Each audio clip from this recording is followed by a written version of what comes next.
Hey everyone, welcome back to Land Investing Online, where we teach students how to profitably buy and sell vacant land. This is the simplest, least competitive sector of real estate with the best margins.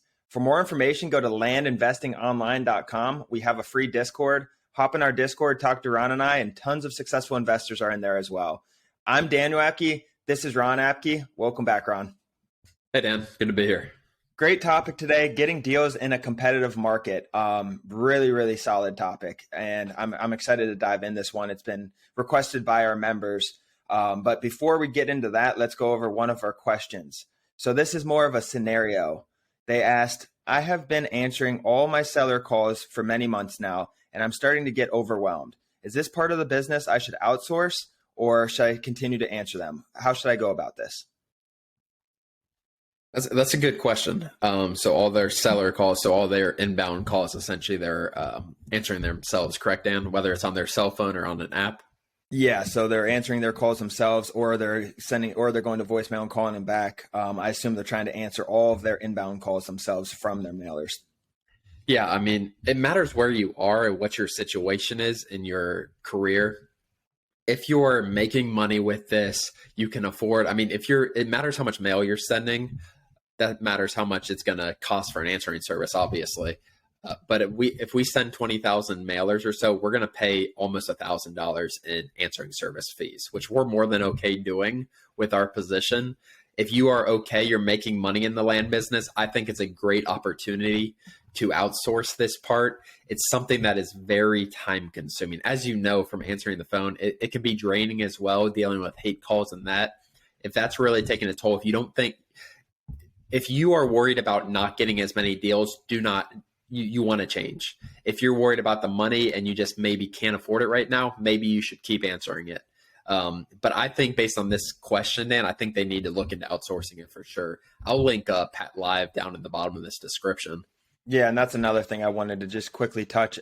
So there's two ways outsourcing. You can get your own employee, or you can outsource to a call service. We personally use a call service just so we don't need to manage another employee, and it's 24/7 pickup. So, they can call at 2 a.m. and they answer weekends, and you don't need to manage this part of the business, especially with the hate calls.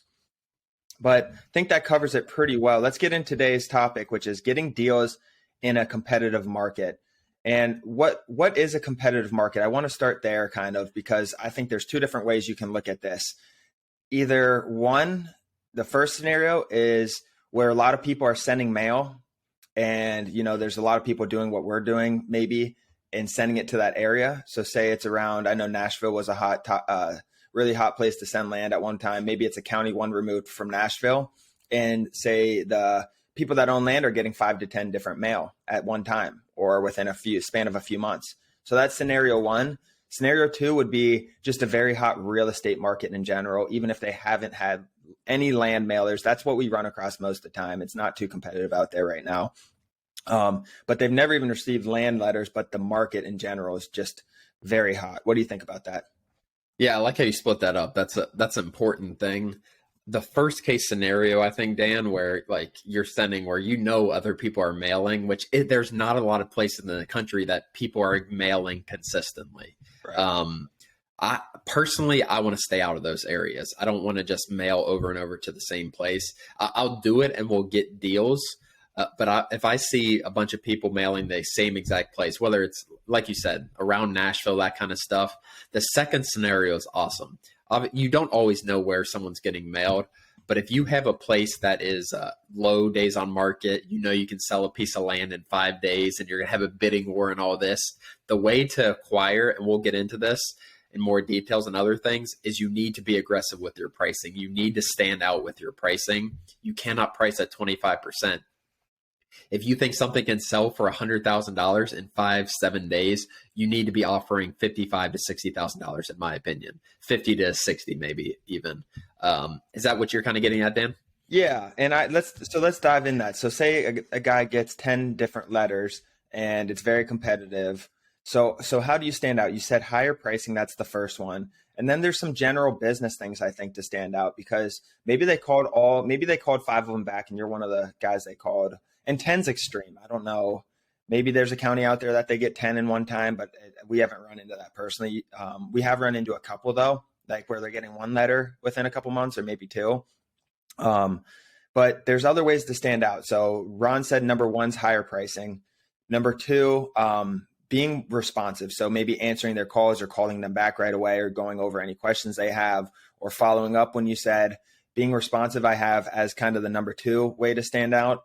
Building rapport is really big too. I've had people who have gotten multiple letters who sold to us, even when our price was a little bit lower than whoever else was in that market trying to acquire land, the competitor in this scenario.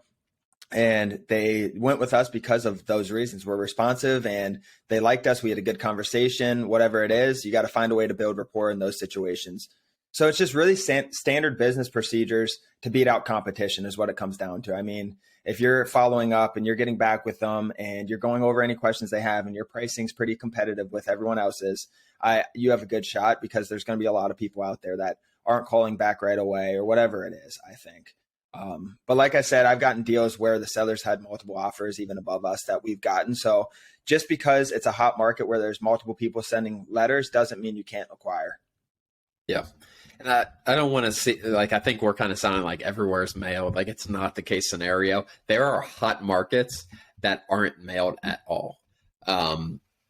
And they haven't been mailed in months if they have. So it's just something you want to be creative with where you're mailing places. There are places that are desirable that aren't right outside of a big city or in a big city. So really that's what we talk a lot about in the course is choosing your county selectively and being smart with that aspect.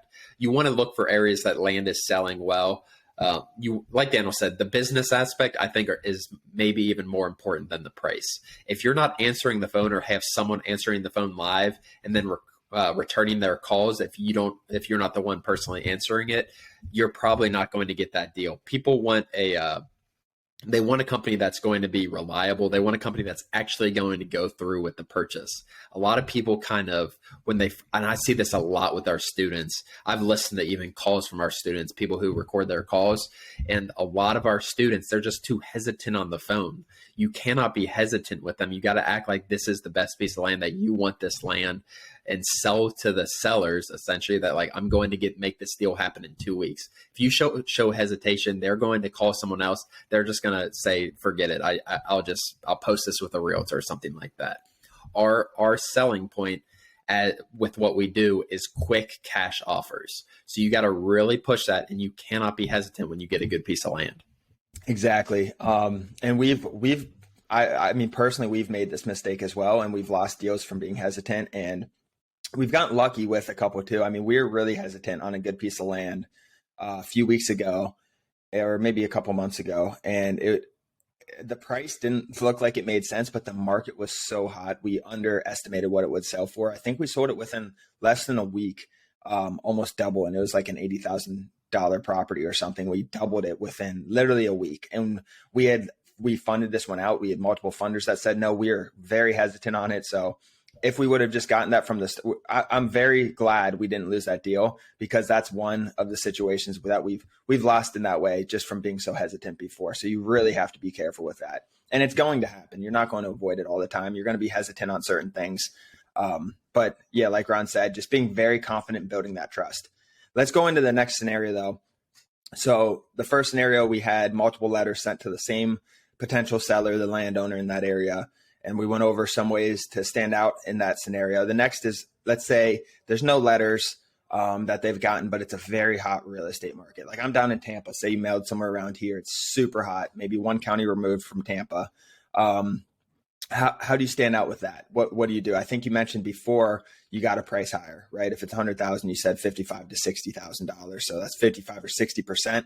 And every location is different with what's going to work and what's not going to work. But I'd say the upside in this area is you're going to sell the land very fast when you do acquire it in these hot areas, right?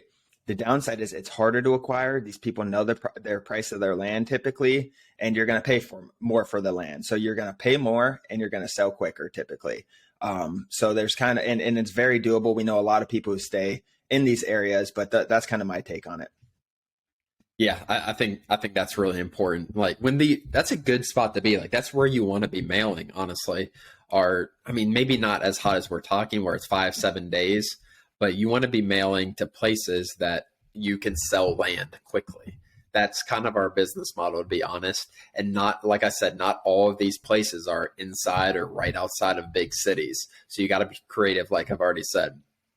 That being said, the price is a very big part of it. These people understand the value of their land. So I'm not saying offer everything at 60%, because if you're buying for whatever, 10,000, you don't want to sell for 16,000. Maybe some people do, but that's just, in my mind, that's too small a margin when you're buying for 10,000. Too much can go wrong or you end up losing money. So really think about that when you're pricing. But those bigger ones, if you're trying to get bigger properties, which we push our members to do and we show how to do that, you need to be offering more money on those.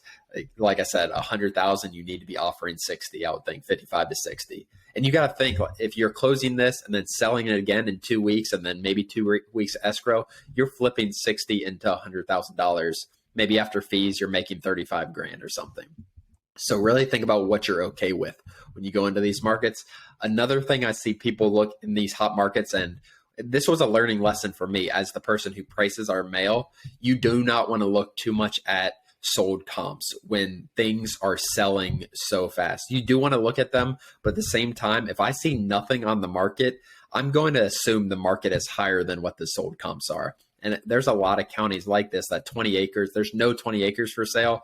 The most recent 20 acres sold in 2 days for $100,000. I'm going to say that 20 acres is probably worth 110 or something like that. I know that was a big learning lesson for us, Daniel. And once we kind of adjusted that, in those hot markets especially, we saw a lot better results. Yeah, if you look at just for houses, for example, if you look in the area where I live now, the Tampa area, at houses what they were 6 months ago, completely different. I mean, infill lots here too. I mean, completely. I mean, we're talking probably double digits different. So you got to be careful with that, because what sold in 6 months ago in the land industry, we think is very recent typically.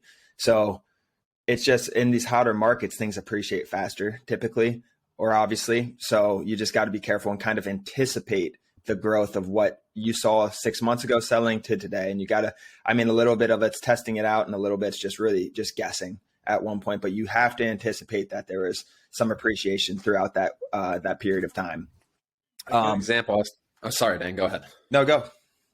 A good example is, so we bought 10 acres in a county, maybe 4 months ago or something for, I don't know. We bought it for like 18, I think, and we sold it for 45. And it took about 60 days to sell. I knew 45. I thought 45 was low, to be honest. We remailed this county. We bought and I priced higher when we remailed, and we bought another property for 25,000. Same acreage, exactly, very similar area, very comparable to what we bought a few months ago. We sold this by ourselves. The first time we had a realtor sell it within 30 days or something for 45,000. We posted this for 45,000. We thought we were going to buy for 25, sell for 45, because it's very similar to what our other property was. We sold this ourselves after a bidding war for $50,000 without a realtor. So we made 25,000 on that. And like I said, we remailed this. It was very similar. It was a very similar property in the same county, in the same area. And we sold it for 5,000 more by ourselves. So we were under contract in 4 days or something like that. So that's a good example of how fast things can appreciate. That's whatever, $45,000 to $50,000. That's about a 12% appreciation just over a couple months. Yeah, that's crazy. And we're probably going to end up bumping the price up again, 10%, and remailing it again in a month or two, to be honest. But guys, don't get too overwhelmed with this, because in our course, we do teach everything you need to know on county selection. This isn't a guessing game, right? We use all the data, and we have a whole process to really filter out what counties are going to work for you and what's not going to work. So don't get overwhelmed. Our course shows you all that. But other than that, that's all I have for today. I think we went over some really hot topics. I hope you guys enjoyed. Comment on our YouTube channel for some feedback or what you guys think. Other than that, thanks for joining. Visit landinvestingonline.com to join our free Discord. Ron and I are involved in this Discord. Come hop in, say hi to us, and we're looking forward to seeing you there. Thanks for joining. Thanks, guys.